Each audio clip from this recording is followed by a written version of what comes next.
Bailey പാലം സജ്ജമാകുന്നതോടെ മുണ്ടക്കൈയിലെ രക്ഷാപ്രവർത്തനത്തിന്റെ വേഗം കൂടും. ഇന്നലെ രാത്രി ഏറെ വൈകിയും രക്ഷാപ്രവർത്തകർ ബെയിലി പാലത്തിന്റെ നിർമ്മാണത്തിൽ തന്നെയായിരുന്നു.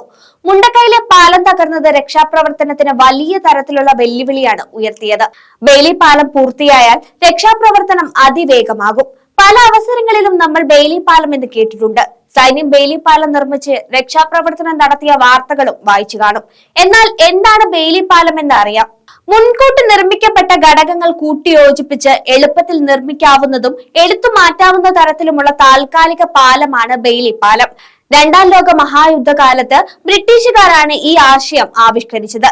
ബ്രിട്ടീഷ് സർക്കാരിൽ ഉദ്യോഗസ്ഥനായിരുന്ന ഡൊണാൾഡ് ബെയ്ലിയുടെ ആശയമായിരുന്നു ഇത്. ഉരുക്കും തടിയുമാണ് പാലത്തിന്റെ പ്രധാന ഘടകങ്ങൾ. താരതമ്യേന ഭാരക്കുറവുള്ള ഘടകങ്ങൾ നിർമ്മാണ സ്ഥലത്ത് ട്രക്കുകളിൽ എത്തിക്കാൻ എളുപ്പമാണ്. അടിയന്തര ഘട്ടങ്ങളിലാണ് ഇവ പ്രയോജനപ്പെടുക. ചെറിയ വാഹനങ്ങൾക്ക് പോകാൻ കഴിയുന്ന തരത്തിലാണ് ഇവയുടെ നിർമ്മാണം. ഭാരം താങ്ങാനുള്ള ശേഷി അനുസരിച്ച് ക്ലാസ് 40 ടൺ, ക്ലാസ് 70 ടൺ വിഭാഗങ്ങളിലുള്ള പാലങ്ങളാണ് സാധാരണ നിർമ്മിക്കുന്നത്. അതേസമയം ഇന്ത്യയിൽ ആദ്യമായി സിവിലിയൻ ആവശ്യങ്ങൾക്കായി ബെയിലി പാലം നിർമ്മിച്ചത് കേരളത്തിലാണ്.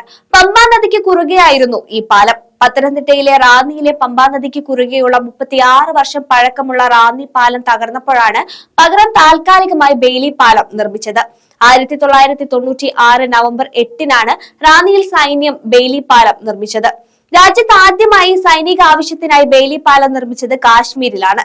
ലഡാക്കിലെ ദ്രാസ് നദിക്കും സുറു നദിക്കും ഇടയിലാണ് ഈ പാലം നിർമ്മിച്ചത്. അതിന് 30 മീറ്റർ നീളമാണ് ഉണ്ടായിരുന്നത്. സമുദ്രനിരപ്പിൽ നിന്നും 5602 മീറ്റർ ഉയരത്തിലാണ് സ്ഥിതി ചെയ്യുന്നത്. ഇന്ത്യൻ ആർമിയാണ് ഈ പാലവും നിർമ്മിച്ചത്. അതേസമയം മുണ്ടക്കൈയിൽ 190 അടി നീളത്തിലാണ് പാലം നിർമ്മിക്കുന്നത്. 24 ടൺ ഭാരം വഹിക്കാൻ ശേഷിയുള്ള പാലമാണിത്. നീളം കൂടുതലായതിനാൽ മധ്യത്തിൽ തൂണ് സ്ഥാപിച്ചാണ് പാലം നിർമ്മിക്കുന്നത്. ഡൽഹിയിൽ നിന്നും കണ്ണൂർ വിമാനത്താവളത്തിൽ വിമാനം വഴി എത്തിച്ച ട്രക്കുകളിലാണ് കൊണ്ടുവരുന്നത്. ഉച്ചയോടെ നിർമ്മാണം പൂർത്തിയാകുമെന്നാണ് ലഭിക്കുന്ന വിവരങ്ങൾ.